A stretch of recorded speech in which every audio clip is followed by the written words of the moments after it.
Looking for cheap Madden or NBA 2K coins? Head on over to my sponsor, buy2kmut.com. They're currently running a special where my code Bkindel will get you 35% off your order.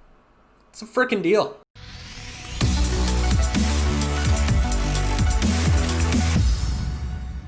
The Rookie Premier promo is finally here. This is the promo where we get rookies that were just drafted this year, like this Joe Burrow, and they get this 99 overall card in Madden 20. But that's not the best part. We will also get their base card next year. And then every single time they get an upgrade, we get that upgrade. So we got 94 Joe Burrow next year. God damn it, we get 94 Joe Burrow Madden 21 for free. It's pretty cool. These cards are super expensive. You do get 2 free ones just from Mount Master and like solos and shit.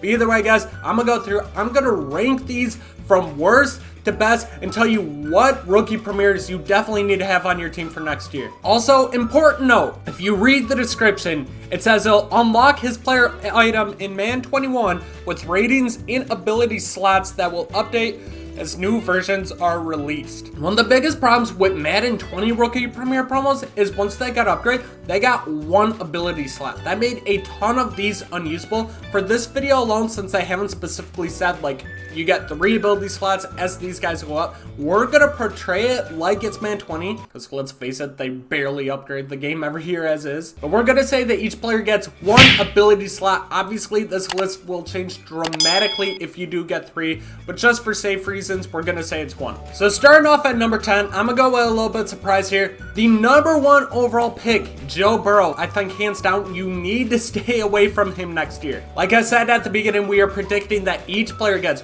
1 ability slot. Joe Burrow, a quarterback with 1 ability slot, is not going to get the job done. I'm assuming next year the meta is going to be very similar, that you're going to at least need some mobile QBs who will have escape artists. Sure, you might be able to put escape artists on Joe Burrow once he gets like to 93, 94 overall. We got this 93 overall card right here. I think that might be one of his highest. He could get Rookie of the Year, which would put him to 96, but to put that in perspective, like, he's not Kyler Murray. He's not going to have the speed. He's still going to be slow, and you're going to have to put escape artists on him. Otherwise, you're going to get blitzed every single time and make him unusable. Plus, by the time that he actually gets upgrades in the game, you're going to have multiple quarterbacks that are going to have better speed, better throwing stats, like Steve Young, Rodgers upgrades, freaking Brady up, like, I don't know. You're going to get cards upgraded that are going to be much better than this Joe Burrow, that I won't be surprised when he gets his highest upgrade if he's not even close to being a top 5 quarterback with 1 ability. Either way, guys, I think he's unusable, and he would have to start if you have him, essentially. Like, what's the point of having him as a backup quarterback? Joe Burrow, I think he's going to be a hell of a player, but either way, I think you need to stay away from this rookie premier card. Next up, we got Cole Kmet. Why out of all the freaking rookies that got drafted, they chose Cole Kmet.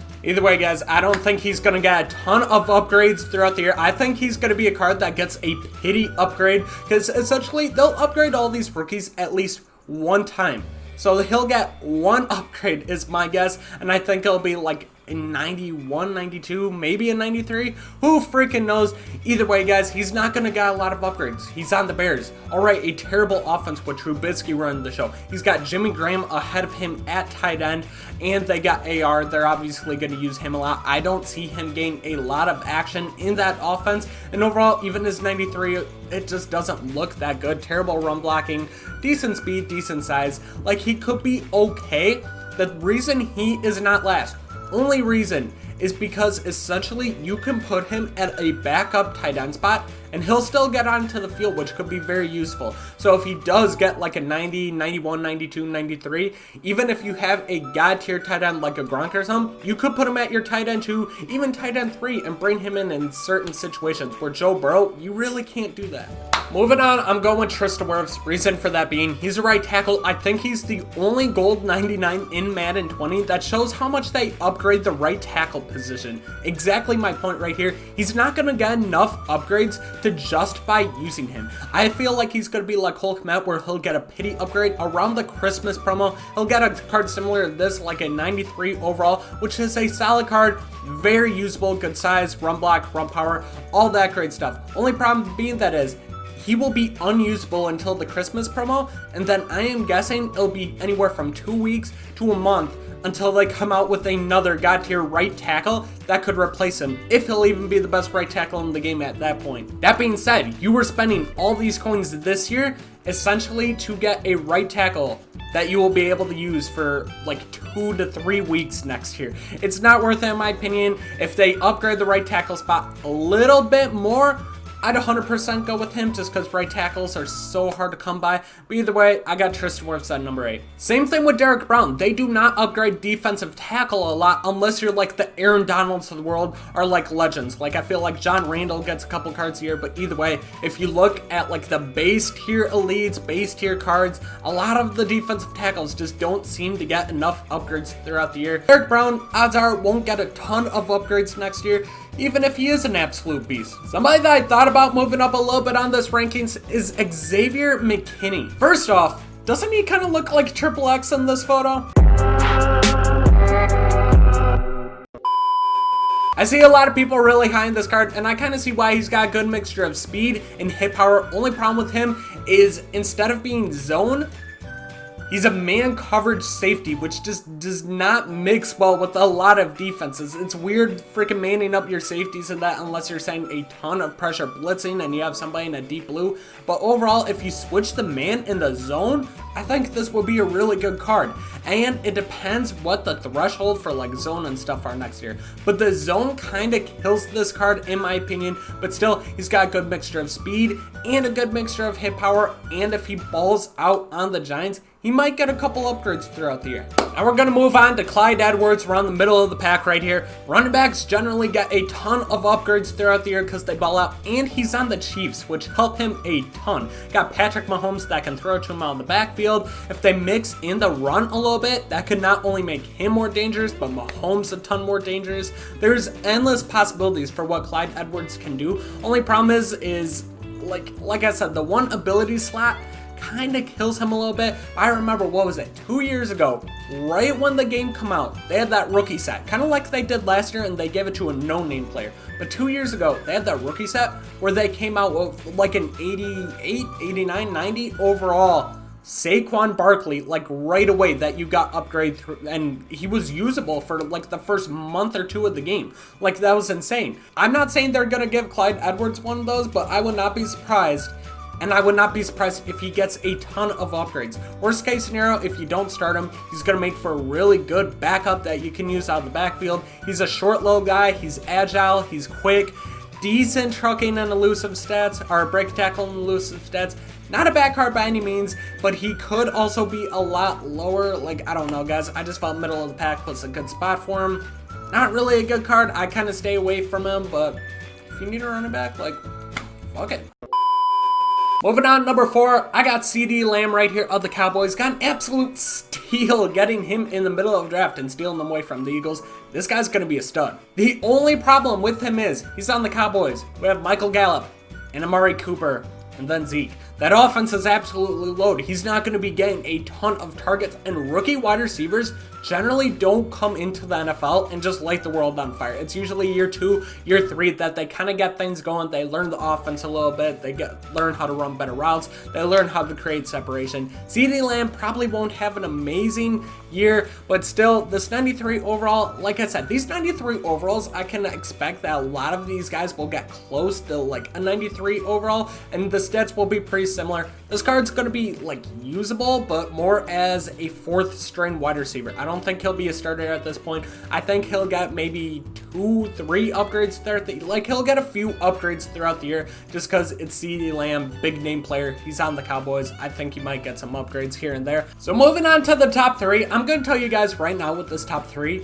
you can pick any single one of these players at number 1 and you can justify it. All 3 of these cards are going to be really good. I think they're going to get multiple upgrades throughout the year, and they're all up for Defensive Player of the Year candidates in my opinion. By my list, number 3, I got Patrick Queen of the Ravens. Why does he look so pissed off? This guy has a great mixture of speed and hit power for a middle linebacker, even has really good zone coverage. He's not much of a run stopper. He's not much of a just get after a quarterback guy. he's a user. So if you're somebody who likes to user your middle linebacker and you like a mixture of speed and hit power, 100% take Patrick Queen. I think he'll get some cards throughout the year. I think he compares very similarly to Devin Busch. And we saw how many upgrades Devin Busch got throughout the year. He got a couple. And when he got those upgrades, you always saw him used. They were always really good cards because he had that mixture of speed, hit power, and I think he had all right zone.